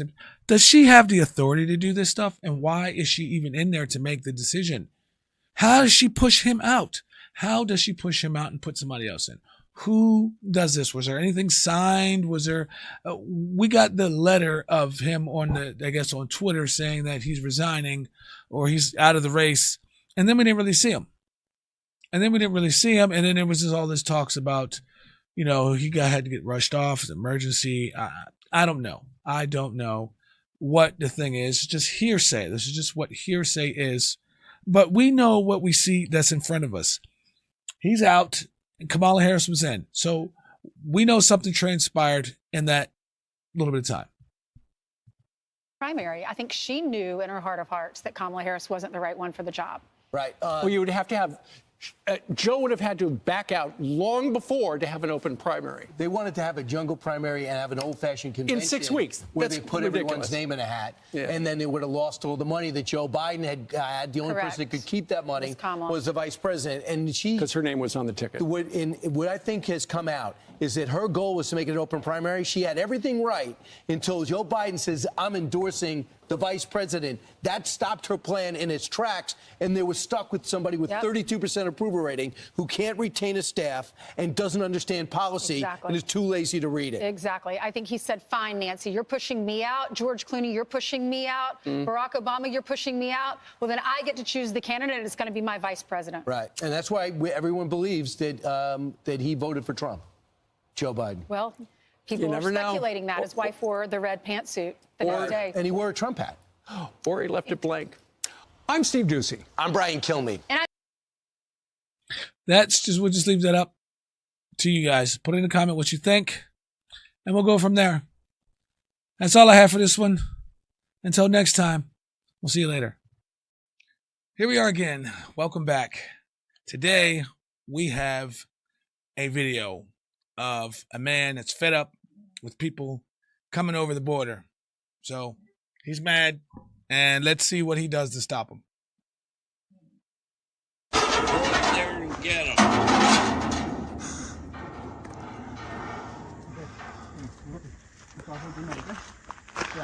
Te vas a subir de aquel lado, te puedes agarrar, hay manera de agarrarte y apoyarte.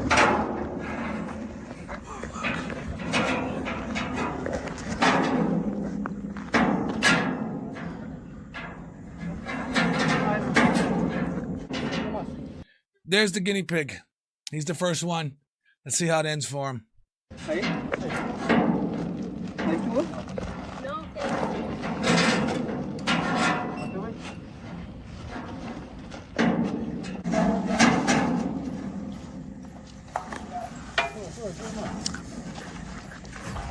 agárrate macizo. Hey! Get the fuck back! You see this? Get back! Get back!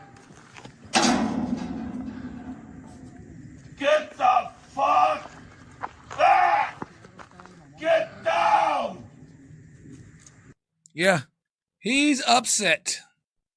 He is upset. You ain't coming! No! No!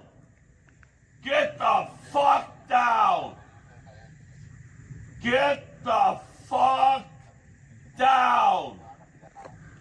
Right now! Get down! Ahí viene ahorita el de migración. Get down. No. Wait a minute. My man don't have no shoes on. My man's out here barefoot. It looks like it. I don't know. Does he have shoes on? Get down. Get down.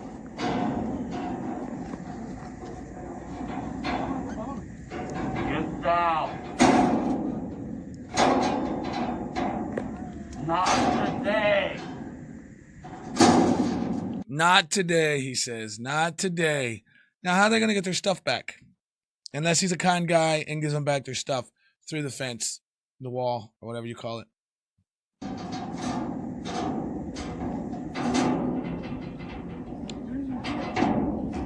They can just grab your stuff.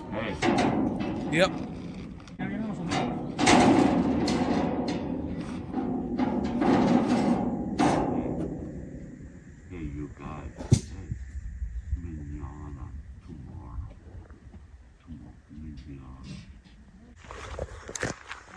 We got snipers right here. Hey, we got SEAL team right here in the bushes. SEAL team guys with right here in the bushes. Yes, my man is out here with no shoes on. Wow. Wow. Over there. Hey, you're making money. How you doing? You all right? Did you see what just happened?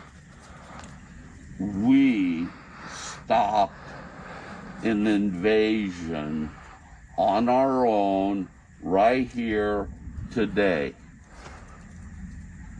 20, 30, Yeah, right. 40. Now somebody's got to get up there and fix the fence up there, the barbed wire, because they're just gonna go right back to that spot and do it again. Right, yeah. People. Yeah, right. Yep. Hey, Amen. if we had, Where's Border Patrol? if we had 40, 20, 30 people here come over every day, this would never happen. Right. We need to man the We wall. catch them right in the middle and just go, you can't do it no more. Right. Yeah. That's it. Game over. Yep, right. Don't tread on us. Yep, right. We're tired of it. Right. This is every day for the last year and a half. Yeah. And you just keep doing it. Right, yeah. They're gonna keep coming back as long as there's a messed up piece up there for them to climb over. Now, these guys are there to stop them. That's okay. That's what you're doing there. Make sure you're there. You man your thing, but you got to fix that up there, or else they're gonna keep coming back to that spot. Yeah. Or they'll make a new one. And we're sick and tired of it. Shout out to Jeff for the video. I'll put the link in there to his channel. Hey, you know, it's out of control. Things are getting out of control with this, you know. There's got to be some new policies and stuff like that to put it back in there. I mean, I know this is a thing that happens every year. It doesn't matter who is in office, that you have, you know, migrants or, you know, people coming over. They left their ladder. I don't know if they took their ladder, but that's the earlier part of the video. But anyway, it doesn't matter who it is. You have a certain amount of illegals coming in. I don't understand why people just can't do it the proper way by going through the front door. Maybe it has to do with whatever it is, policies, money, whoever, trading. I don't know, trafficking, any of that stuff. I don't know. But, people should just go in the front door and say, hey, look, can I come in? And they say, no, you got to go, go do this, and that. Go do it. And I know it's the criminals that don't want to go through that because they know they probably won't pass. So, but that's all I got for today. Make sure you do subscribe so we can keep this content coming. Okay? If you want to see me continue doing this comment, make sure you do subscribe. Put your comment down so we can have a conversation about it. All right? Until next time, we'll see you later. And we're back with another installment of Politapod. Still haven't come up with the name of the show. We're just going to go with that. Okay? We're just going to go with this. Whatever it is. But anyway, they cut a hole. Fox gets exclusive surveillance over the border. Okay? Exclusive. So let's see how exclusive it is, and then we'll comment. All right, let's go. Helicopter ride over the El Paso border sector. Brooke Taylor was on that helicopter ride. Tell us, Brooke, what kind of technology are they using? Well, Stuart, we saw so many groups of migrants cross over illegally. They even cut a hole in the border wall, many of them, to get through. But something that El Paso sector right now, this is the sector where there's the highest number of gotaways. So this means illegal migrants who are trying to evade capture. The night before our ride along on Wednesday, border agents told us they had 0 gotaways. That is the first time in years. 0 gotaways. First time in years. Okay, this is reported from Fox. So they had exclusive, remember. Yep, we got bodies north, making their way through the rocks. Fox News gets an exclusive look from the skies at what agents are up against each night. All right, those 2 are crawling away. Migrant after migrant. They're trying to run. Yep. All trying to evade Border Patrol agents. Yeah, that guy's still messing with the fence right there. The 2 migrant groups just made a hole in the border wall. It's dark out, so what they don't realize, we're 5 miles away and can still watch their every move. He was kind of halfway through the fence there. The helicopter armed with a high-tech camera equipped for night vision. A software system then overlays the live camera feed, making it easy for agents with the air and marine operations to pinpoint where the migrants are. Yeah, so we just had 3. So they had this technology for a while. I think. I don't know. Come through a breach right here. You can see their buddies on the south side. The agents point a laser only night vision goggles can pick up. Keep coming, keep coming, keep coming. And then communicate and guide Border Patrol agents. Keep rolling, clear, stop, keep going for another 25 yards. Our camera crew on the ground then captured agents apprehend a 19-year-old from Mexico and another man from Guatemala. This is going to be an all-night game. I mean, this is a 24-hour-a-day, 7-day-a-week profession. And agents told us this was the first week that they saw Border Patrol vehicles and National Guard vehicles stationed in these crucial spots. Before this new administration, they said they were spread so thin, they just didn't have the manpower to do that, Stuart. Brooke, thank you very much. Brooks, thank you very much. Brooke, I don't know. I don't know what her name was. But thank you very much for that Listen story. to this. And hopefully, at the end of this, we could all just have something good and get back to our normal lives, whatever normal is to you, to me, to everyone watching this and the border stuff. Make sure you stay in tune with that because, we have to keep informed of ourselves on everything that goes on. So, but don't fall into the trap of misinformation, disinformation stuff. Just do your own research. It's nothing but click away. Okay? Just do your own research. I only comment on, it's all opinion-based stuff. I don't have any of the facts unless it's about myself. Okay? Or if I was there. So if I'm telling you something and I wasn't there, it's an opinion. So. But that's it for this one. See you later. What's up, guys? No, I don't want to do what's up, guys. What's up, everybody? Welcome back to another installment of Politapod. So today, we know that there's been going on a lot after the election. Have things cooled down? We thought things would cool down, but they did not cool down. Things just got ramped up. And now we're here talking about getting rid of the migrants. Day one, Trump got rid of the migrants. Well, he's supposed to get rid of the migrants. You know, he put his thing on. He's doing what he's saying. He's saying what he's doing. So today we have Chicago raids expose how leftist groups help criminals evade ICE. Fight back. Okay, let's see what this is going on. Let's see what happens.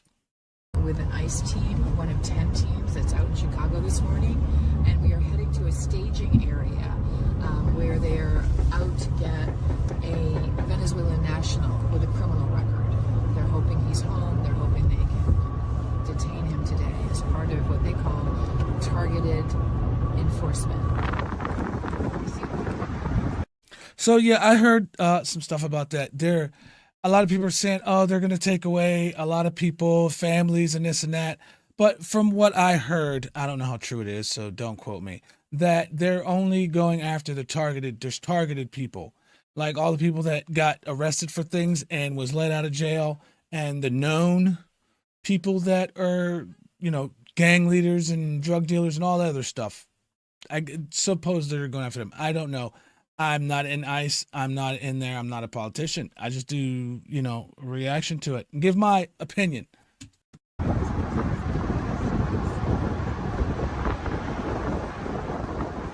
I've heard that there are organizations helping these people learn what they can and cannot do to evade arrest. Right, yeah, and we have, even locally here, you know, since we started this, you know, our kind of enhanced targeted enforcement efforts that we've seen it more difficult for our officers to you know, make arrests.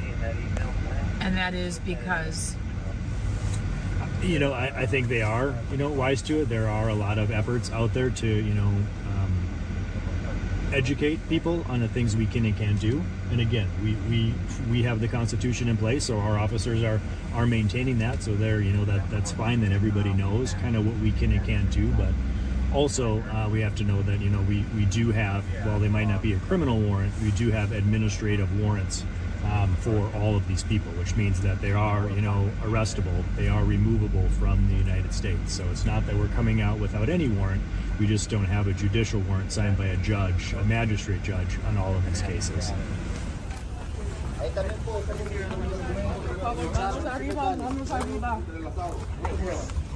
Allá mi esposa en el carro. En la camioneta. Yo llené mi documento. so we just saw you guys arrest 2 different Venezuelan nationals with criminal records. Is that correct? That is correct. And how did you find them? The one individual was on a GPS monitor. He had an ankle bracelet on, so he was released previously for whatever reason, and now we found that he does now have a final order of removal from the United States. And I have so many questions. First of all, the question is, if now they're going after these guys, were they doing that before? Or is this just a whole Trump thing? I don't know anything about that. So let me know down in the comments. Let's have a conversation about it and get to the bottom of this together. Why is it that if they were here illegally and they went before a judge and had some sort of criminal problem or issue, that they were allowed to just live freely? There's many different, you know, it's really case specific on why they were released. The subject, I think, was released down at the border at some point to come up here. And so in the meantime, he committed a crime that, of course, while he was here, and that's why we found out that he was up here after being convicted of a crime. Now, these 2 did not seem to resist. They were not giving you a hard time, right? Or were they sort of in the beginning giving you a hard time? No, our officers are trained. Again, when we're out here doing this, we're not just bringing 1 or 2 officers, we're bringing a lot of officers. So we have to come out to ensure that that doesn't happen. So our officers are very good at coming in, controlling the situation, just to not give time for somebody to start resisting, for really their safety, for our officers' safety. And you're not going after their families, right? You know, there's a lot of, as you know, information, disinformation about ICE going after families. I can't stand that word. Them words. Disinformation and misinformation. It's not Disinformation, I've said this before, and I'm going to say it again. Disinformation and misinformation, honestly, I don't feel that it exists because people have the choice to think what they want. So if someone tells you that this toothpaste is good for you, and you use that, and then a person tells you this toothpaste is bad for you, and you use that, you have to do your own research and find out what's going on with it. You can't just take people's opinion. That's a start. That's a start. I mean, that's a start. You could say, okay, that's good, that's bad, it's blah, blah, blah, whatever. But the misinformation, disinformation, there's no such thing as that to me. So if anybody has any qualm about it, please put it down in the comments, and we could also have a discussion. Families and women and children, but you're not arresting whoever they're living with, etc. No, in this case, we came up, we found our target, we arrested our target, and now we're gonna leave. That clarifies the thing that I was saying earlier about them not just arresting anybody. Okay, now the families. Okay, we don't know if the families are illegal or not. Doesn't matter. Those are targeted individuals. Targeted individuals. So I mean, they're going after those as far as we can see. Now, if anybody has any other news about that, how that's being taken care of, let me know in the comments. But I'm looking into a lot of different things, so I will be covering a lot of that stuff, different things on the migrant situation or whatever. Some people want it, some people don't want it, but hey, we're all here. We all have to exist. All right. Thank you for that one. That's all I got for this one. We'll talk to you guys later. Bye.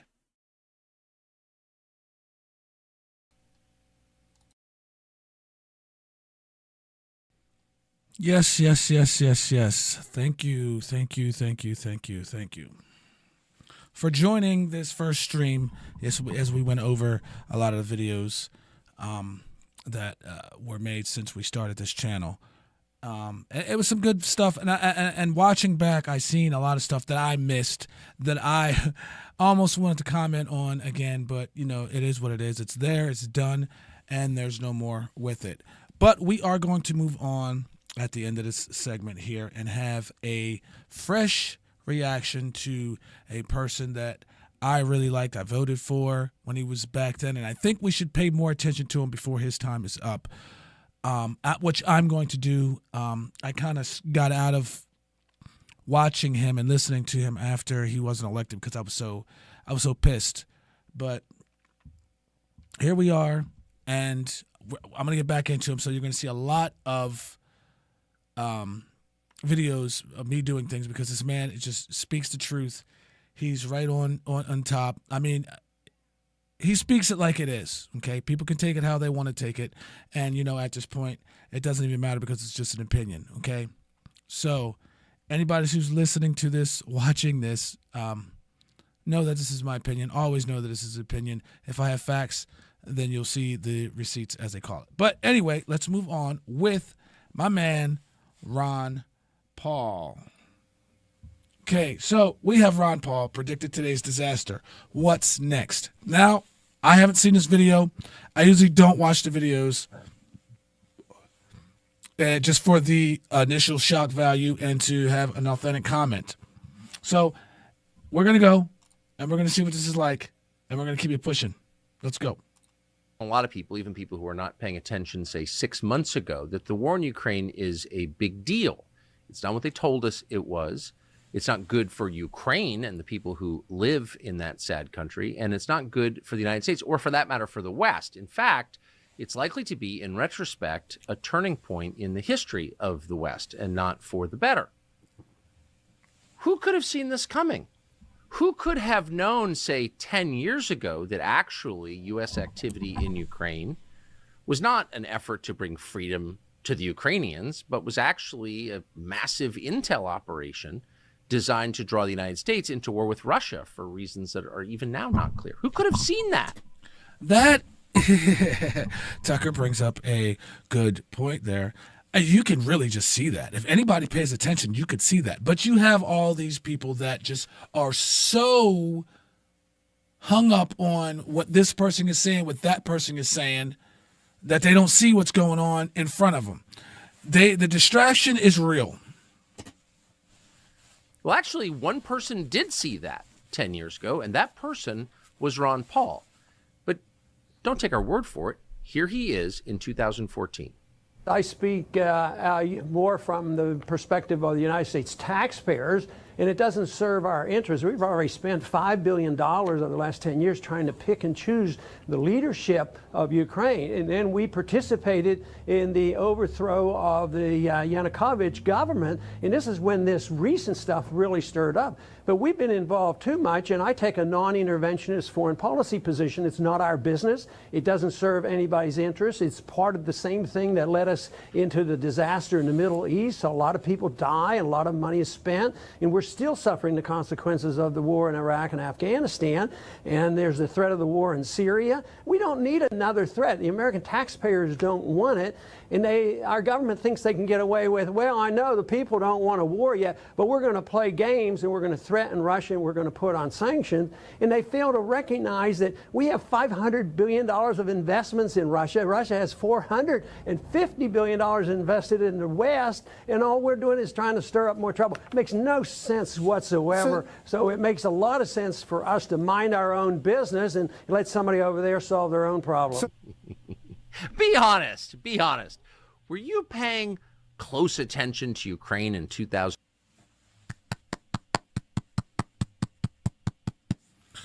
Yes. Let me turn this up here. Let's get this kicking a little bit. Yes. Now, see, this was 2014. Now, everybody should take heed and listen. There's a lot of events happened in 2014, but nobody wants to pay attention to those.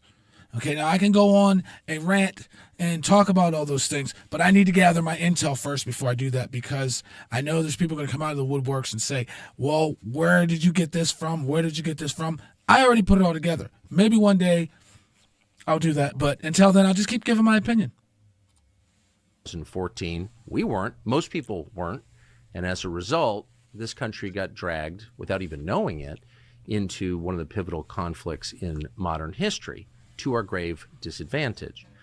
The question is, how did Ron Paul, former congressman from Texas, how did he get that right? How did he know that? Why did he know to pay attention to Ukraine? And not just Ukraine, to monetary policy, to the state of our economy, to the state of our country, to the state of the West. How did he know before the rest of us knew?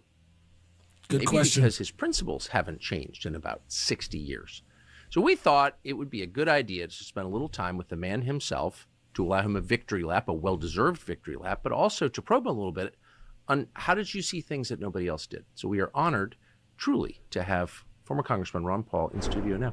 Dr. Paul, thank you very much. Tucker, great to be with you. So I've spoken for you just a moment ago, but let me just ask you directly, how in 2014 did you see what so many others, including me, did not, that this was a very big deal, what was happening in Ukraine, and that it might end very badly for us? Sometimes the people who are running the operation gives you an idea, like Victoria Nuland, yes, Jeffrey Hyatt. You think, what are those people doing? But they're such an example of bipartisanship. Yes. They can work with both of them, and they're the worst kind of warmonger. But all you have to do is, you don't have to know all the details. I try to be very cautious, especially in economics. Well, I was this, and this, and next month there's going to be such and such happen. In Austrian economics, we're taught that you don't know exactly when things are happening, but you can see things coming. It's the same way. You might be able to see our foreign policy coming if you want to go back and observe what happened at the beginning of the last century. Yes. With the progressive movement. So the hints are there. I think I think what has helped me over the years is I'm curious. Most people are, but a lot of people aren't that curious. Yes. I want to know why it happened, because still the question I happen, like recent things happen. I said, who's going to benefit? who benefits from these bombs being dropped? Who benefits? So I'm very curious, and then I don't try to know everything, because I think that timing and elements and all this, but I'm always impressed that there are people awakening. They wake up and they say, this whole thing about audit the Fed, that came out of a speech I gave to the University of Michigan, and that was early in the presidential things, and it was the crowd, those college kids, and I worry because I'm going to a liberal campus, I don't know what they'll think of me, and they started saying, end the Fed, and they took out Federal Reserve notes, and they were burning Federal Reserve notes. So I figured, there's somebody's missing the boat, because these kids know a lot more than they're giving credit for. See, that is the thing. That is the thing. Pay attention to right there, people. Please, please, please, please, please pay attention right there. So if you go back and look, like he was saying, these kids were saying, audit the Fed, because he just was unavoidable. He was telling it like it was. People were doing their research and like, whoa, wait a minute. He's right. Or the other half was just like, okay, well, let's just go with this half because they were kids. Now, he used a key point and said kids, the college kids. Now, look in today. All the uproar and all that stuff is from the college kids. Okay, now somebody knows how to rally up the college kids for whatever trend they want. Okay? And when the good trend happens, the kids don't really take it, because it's like eating stuff that's good for you. This is another thing, too. All the stuff that's good for you is way more expensive than the stuff that isn't good for you. I've changed my mind totally and completely, because there are a lot of bad examples in college. There's a lot of junk going out there. Yes. A lot of bad professors. Did you know that? I've heard that, yes. A lot of bad professors. So I'm very impressed. Young people have a more open mind, and sometimes with a blanket accusation, which I should be cautious with. I'd much rather talk to young people who are curious than the people who belong to the Chamber of Commerce. I agree with you. Because the Chamber of Commerce people symbolizes the lobby. Of course they do. And they have economic interests that prevent them from thinking honestly. I had that experience. I was just saying off air at one of your speeches. Probably. I just want to stop. Shout out to Tucker Carlson for getting this man on here. I don't see anybody else doing this. Tucker's doing his thing. I don't pay too much attention to Tucker, but there are some things that I do watch at Tucker. He's doing his thing. Probably 20 years ago, I'd never seen you speak before, and you went off about the Federal Reserve. And I remember thinking, what an esoteric subject. I knew nothing about it. I thought only crazy people cared. But again, I was completely ignorant about monetary policy at the time. And I was shocked by how much the crowd loved it. They were completely tuned in. They thought it was really important. Why would the average person 20 years ago have a better sense of that than, say, me, who was paid to follow the subject but wasn't? How did people know? I got it from literature. You could read about it. We didn't have an internet. We didn't have the radio or TV giving us good information, but it was out there. For one group that helped me a whole lot was Leonard Reed, the Foundation for Economic Education. Yes. I knew him, and he was a true believer. He was a dignified person, and